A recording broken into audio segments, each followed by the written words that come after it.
Hey guys, it's Friday here on RGC, and I'm vlogging outside because it's such a nice day, which it has been quite a lot recently, so I'm quite happy about that.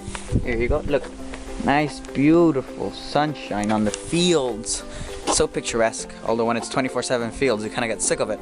But anyway, this week's topic is role models and how to tell if a guy is gay. I'm just gonna get out of the way first of all. I don't like stereotypes, so I don't like talking about like how to tell if a guy's gay or anything, but I think basically just like I would say, I'm not 100% sure, but I think I have a pretty adept or tuned gaydar, so I know a lot of the time whether a guy is gay or not, like from meeting them. I'm not going to say that I know all the time because I'm not sure and I can't possibly be right all the time, but I do form an impression. It's just something that happens, like, you know, if I meet a guy after spending the day with him or just from a few minutes depending on on different variables, I will not, well, assume, I suppose is the word, but I'll just get an idea as to whether he is or not.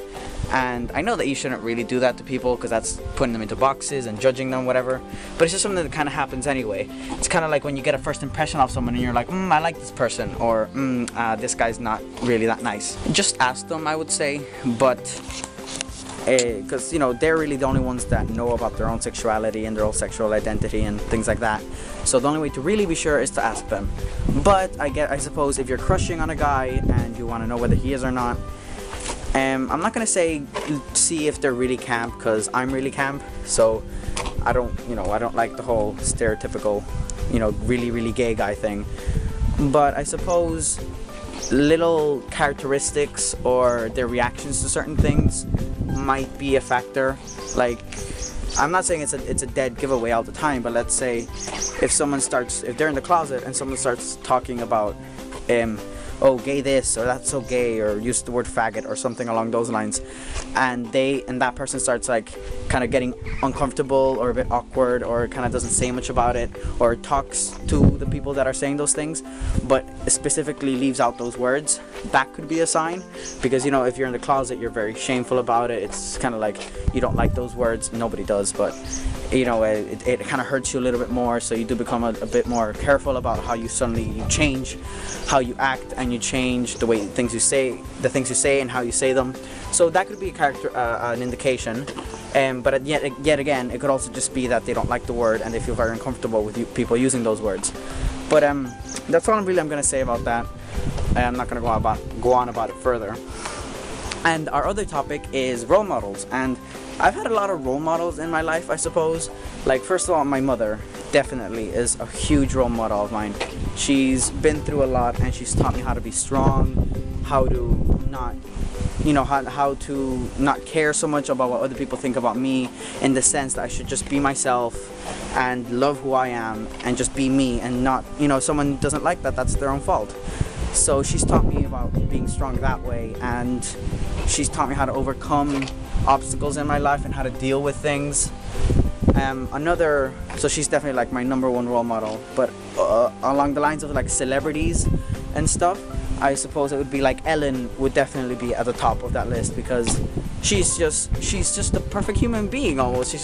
She's so nice, and she's so sweet to everyone about everything. She's so accepting, she's so loving, she never has anything bad to say.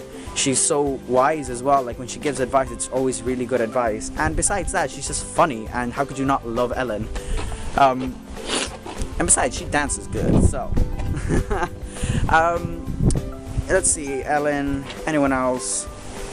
I don't really suppose I have that many other like really important role models, but I do model myself off people that I admire, I suppose, if that's what you classify as a role model. So if I really admire someone for something, or I think they're really great, or I really like something about someone, I will usually, I'm not saying I copy them, but like I will usually pick up on those things. Like, if I see that someone is, if they're really nice, or if they're particularly, like some sort of good trait about them that really stands out, and I'm hanging around that person, or I see them a lot, or like YouTubers, if there's something in particular about them that I really like, or like about them or admire, I usually tend to I change in the sense that I model myself after them a bit, and maybe I pick up on those things they do. Like, for example, after watching what's it called, Evan Almighty, I think that's the second one. Yeah, I think that's the second one. After watching Evan Almighty, at the end of it, you know, Morgan Freeman, he plays God in the movie, and he spells out at the end, ARC, act of random kindness. And I always have that in my head. You know, I say to myself almost daily, and that's one way in which I like to sort of, you know, good karma, I guess I suppose so. But not just like so it comes back around to me, you know, good things happen to me, but just because it's good to do nice things for other people. And like he says, that's how you change the world, one act of random kindness at a time. So by keeping this in mind, if I see a chance to just do some random nice little thing for someone that'll make their day a bit nicer, then, you know, I really like doing that. So that's one example. Yeah, besides that, I suppose just the people that helped raise me, like, you know, my father, and just people that were around me growing up, like my grandmother and my grandfather are definitely two huge influences in my life, and they were role models of mine. Like, I've always tried to aspire to have certain traits of theirs. Like my grandfather, he would always sit down with me and help me do my maths homework and just my homework in general, and he'd teach me extra things at the end of school. You know, like after all my homework was done, we'd go over maps of the country. I'm from Venezuela, and like learn off things. He taught me long division by the time I was in 3rd grade, and you know, things like small things like that. So I suppose he's one of my huge role models as well, that helped build me into the person I am today, and hopefully will help me grow even more as I grow up more. And I suppose that's all I have to say today. I will see you guys next week, and you can head on over to my channel, and which I'll leave the link down below, or I'll probably put it somewhere on the screen that you guys can go check out. And if you like it, go subscribe. I'll see you guys next week. Bye.